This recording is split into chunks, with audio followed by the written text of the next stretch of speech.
Dr. Elena Morrison stood at the nurse's station on the fourth floor of St. Catherine's Hospital, reviewing the chart of the patient in room 412.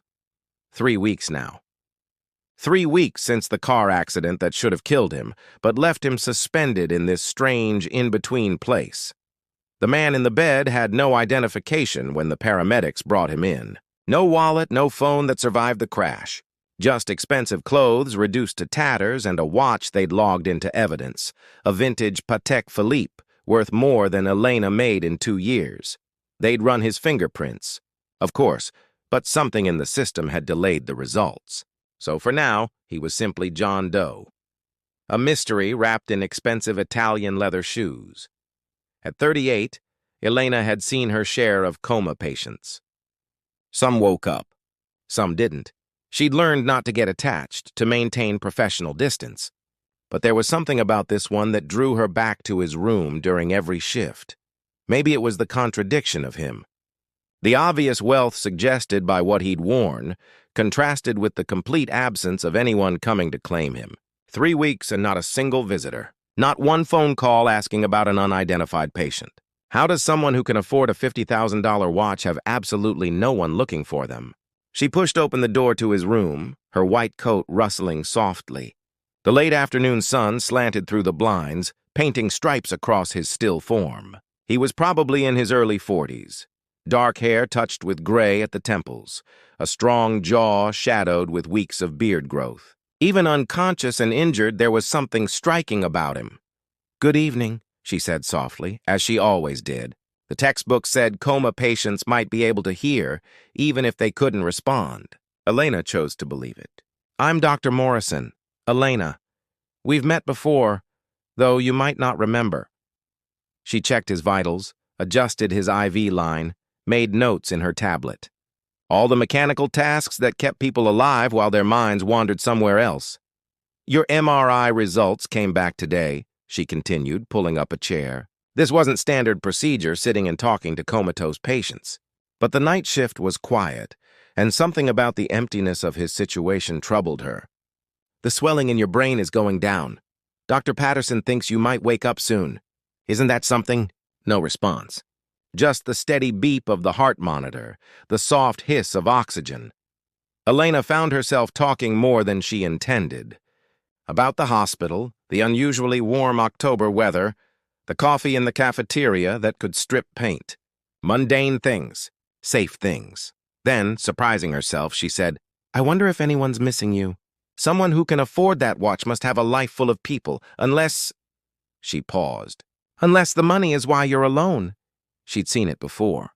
Patients whose families descended like vultures, arguing over assets before the body was even cold. Maybe this man's silence was a blessing.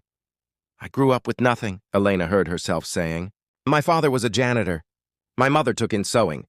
They saved every penny so I could go to college, then medical school. They died before I finished my residency, a drunk driver on Highway 9, some college kid who walked away without a scratch." Why was she telling him this? This stranger who couldn't hear her anyway? "I think that's why I became a doctor," she continued softly. "To save the people who couldn't be saved. My therapist says that's called displacement, trying to fix the past by fixing strangers. Maybe she's right," she smiled slightly. "But it's a pretty good reason to get out of bed in the morning." Over the next week, Elena's visits became longer. She'd finish her rounds, then find herself back in room 412, talking to the silent man about everything and nothing. She told him about her student loans, still crushing after 12 years. About her small apartment with the leaky faucet she couldn't afford to fix properly. About her mother's wedding ring, the only thing of value she owned, which she kept in a safety deposit box because her neighborhood wasn't the safest. "Money isn't everything," she said one evening. "But sometimes I think about what it would be like not to choose between fixing my car and paying my electric bill.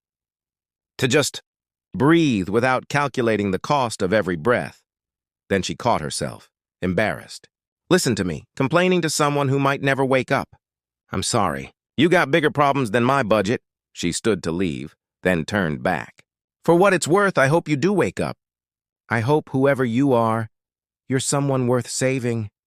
What Elena didn't know, what she couldn't know, was that the man in the bed could hear every word. His name was Marcus Chen, and he was perfectly conscious. The accident hadn't been an accident at all. It had been an attempt on his life, orchestrated by someone he'd trusted.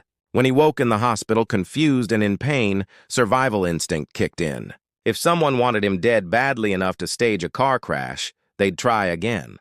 So Marcus made a choice. He kept his eyes closed and his body still, buying time to think.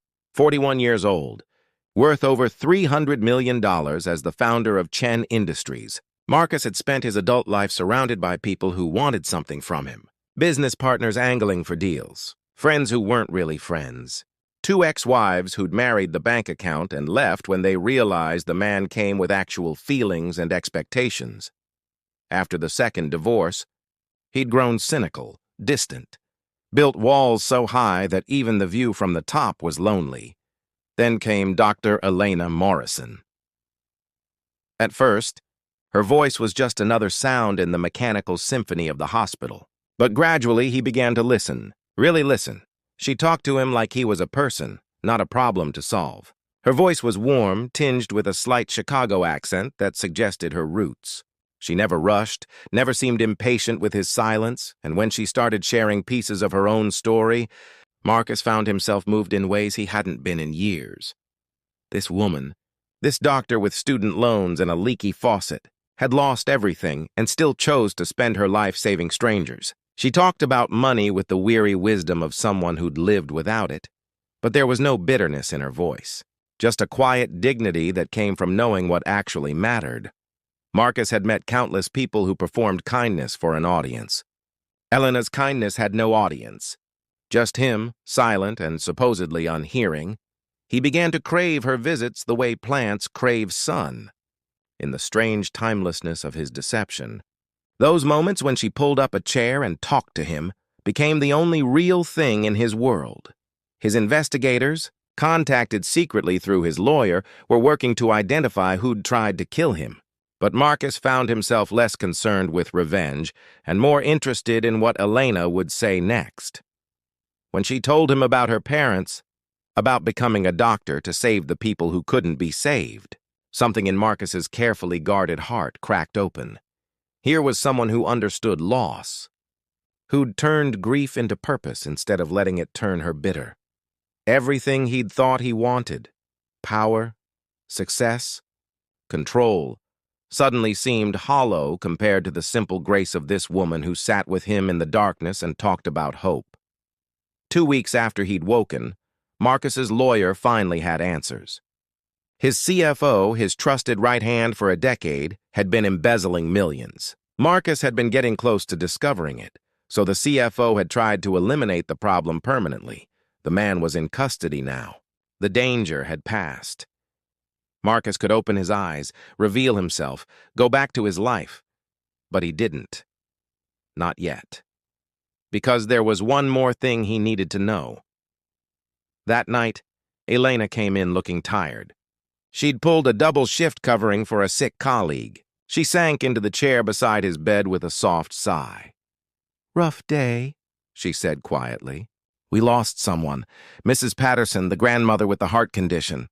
She was 87, lived a full life, went peacefully. All the things we tell ourselves to make it easier. But it never really gets easier, does it?" She was quiet for a long moment. Then she reached out and did something she'd never done before. She took Marcus's hand. "I don't know why I keep coming here," she admitted, her voice barely above a whisper. "Maybe because you're the one person I can talk to who can't judge me, can't want something from me, can't disappoint me or be disappointed." Her thumb traced absent circles on the back of his hand, and Marcus had to concentrate to keep his breathing steady. "But I think—" She paused. "I think I'm going to miss you when you wake up." Isn't that strange, missing someone I've never actually met? But these conversations, even though they're one-sided, they've meant something to me. You've meant something. Marcus's heart, monitored and displayed for anyone to see, stayed carefully steady. Years of high-stakes negotiations had taught him control. "I hope wherever you are right now you're at peace," Elena continued. "And I hope when you wake up, you find whatever it is you're looking for. even if it's just someone who sees you, really sees you, and stays anyway. She sat there for a few more minutes, her hand warm on his, then gently released it. Good night, whoever you are. Sweet dreams. After she left, Marcus lay in the darkness, wrestling with himself. He'd gotten his answer. She'd shown him a kindness that had nothing to do with money, nothing to do with gain. Just pure, simple human compassion, but he'd also created a lie that grew bigger with every passing day. How could he tell her the truth now? How could he explain that he'd been awake, listening, choosing to deceive her even as she opened her heart? The next evening, Marcus made his choice. When Elena walked in for her visit, she stopped short. The man in the bed was sitting up, his eyes open. Dark eyes, intelligent and clear, watching her with an intensity that made her breath catch. "Dr. Morrison," he said, his voice rough from disuse. "Elena, we need to talk." Elena's medical training kicked in immediately. "Don't try to move too quickly. You've been unconscious for 5 weeks. Let me check your vitals. Call Dr. Patterson." "I know exactly how long it's been," Marcus interrupted gently. 5 weeks, 2 days. And I need to tell you something before you call anyone. Something in his tone made her pause. "What is it?" "I've been awake for 3 weeks. Elena stared at him. That's not possible. The tests, the scans. I kept my eyes closed, controlled my responses. I needed time to think, to understand what happened. He held her gaze. "And I heard everything you said." The color drained from Elena's face. "Everything?" "Every word." She took a step back, professional mask slamming into place. "Then you know you need psychiatric evaluation along with neurological. I'll have Dr. Patterson." "Elena." The way he said her name stopped her. "Please. Just listen." Against her better judgment, she stayed. "My name is Marcus Chen. I'm the CEO of Chen Industries. Someone I trusted tried to kill me, and when I woke up, I didn't know who to trust. So I stayed silent while my lawyers investigated." He paused. "That's the practical reason. But there's another reason I didn't speak up, even after I knew I was safe." "What reason?" Elena's voice was barely steady. "You," Marcus said simply. "I wanted to hear what you'd say to someone who couldn't give you anything in return. I needed to know if kindness like yours actually existed." Elena's eyes flashed with anger. "So this was a test? You let me sit here, pour my heart out, treat you like a human being, and it was all just some game?" "No, God, no." Marcus swung his legs carefully over the side of the bed. "It started that way, maybe. But Elena, these past 3 weeks, listening to you, learning who you are, it's changed everything. You talked about being seen, really seen. You're the first person who's ever really seen me." "I don't even know you," she said, but her voice wavered. "You know the parts of me I've never shown anyone. You know I'm 41 and terrified of being alone. You know I've built walls so high I can't see over them anymore. You know all of that because I told you, even if you didn't realize I was speaking." He stood slowly, took a tentative step toward her. "I heard every word you said to me, and Elena, you have to know, I was talking back, even if you couldn't hear me. This is..." Elena shook her head. "This is insane. You need rest, proper evaluation. I need you to understand why I'm telling you this now, before the lawyers and investigators and my whole previous life comes crashing back in." Marcus's voice was urgent. "In about 3 hours, my identity will be confirmed and everything will change. People will descend on this hospital. My board members, my attorneys, the media." He took another step closer. "But right now, in this moment, I'm just Marcus. A man who listened to an extraordinary woman remind him what actually matters in life. A man who wants to know if maybe, possibly, you'd consider giving him a chance to know you the way you already know him." Elena looked at him, really looked. At the hope and fear and uncertainty in his eyes that were achingly familiar because she'd felt all of those things in the past 5 weeks. "You lied to me," she said quietly. "I did, and I'm sorry." Marcus didn't look away. "I can't take that back, but I can promise to spend however long you'll let me proving that everything else was real." "Everything else?" "The way my heart beat faster when you came into the room. The way your voice became the only light in my darkness. The way I found myself wishing I could open my eyes just to see if you were as beautiful as you sounded. Which you are, by the way. But that's beside the point." He smiled slightly. "The point is, I fell in love with your kindness, your strength, your ridiculous optimism in the face of impossible odds. I fell in love with you, Elena, and I don't even know your favorite color. Green, she whispered. Sage green, see? We have to start somewhere. Despite everything, Elena felt her lips twitch. This is the worst patient-doctor relationship boundary violation I've ever heard of. Then it's a good thing I'm about to check myself out of this hospital and into a proper recovery facility. No more patient-doctor. Just two people who met under unusual circumstances. Elena crossed her arms, but her armor was cracking. You're a millionaire CEO. I'm a doctor with student loans and a leaky faucet. You're a doctor who saves lives. I'm a CEO who shuffles money around. I know which one of us is actually wealthy.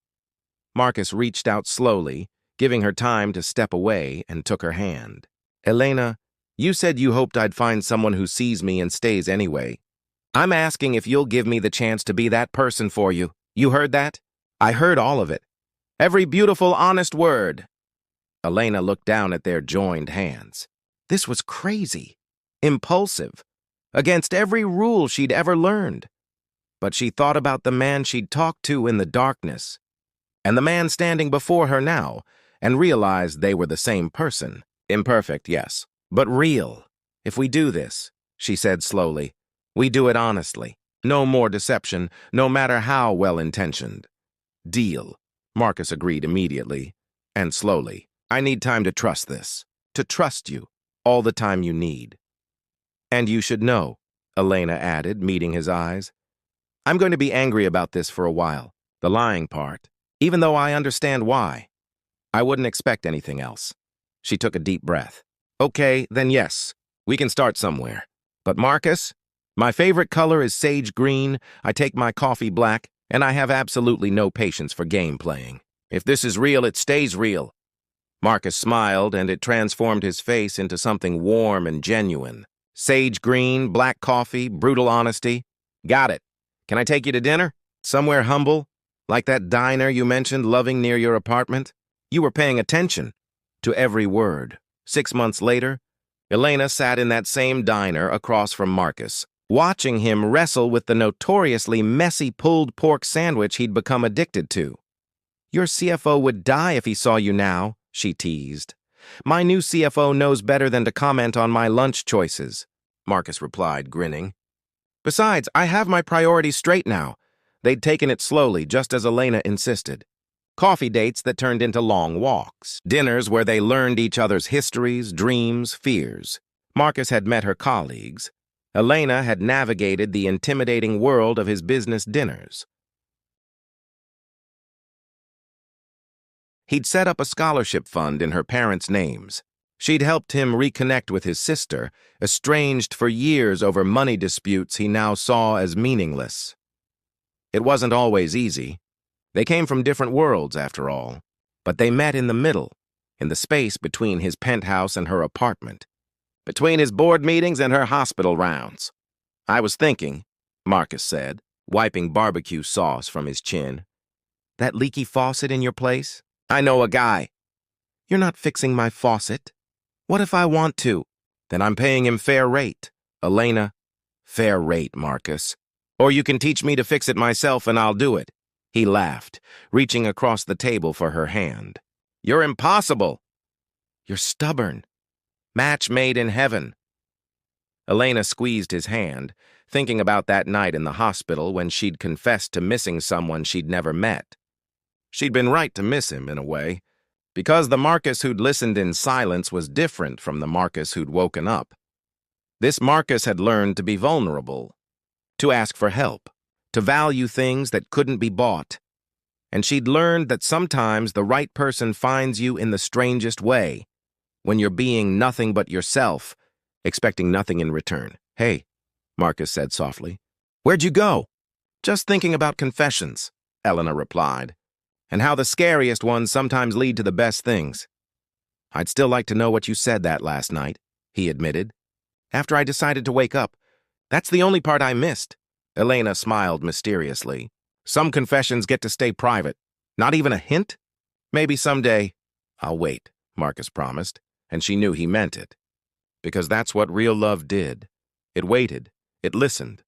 It chose to see past everything else to the heart underneath. In a private room somewhere, Elena had told an unconscious stranger that she hoped he'd find someone who saw him and stayed. Looking at Marcus now, sauce on his chin and love in his eyes, she realized they'd both found exactly that. Sometimes the greatest gift isn't what someone has. It's what they choose to give when they have nothing else to offer but themselves. And sometimes the truest confessions are the ones that never need to be spoken aloud at all.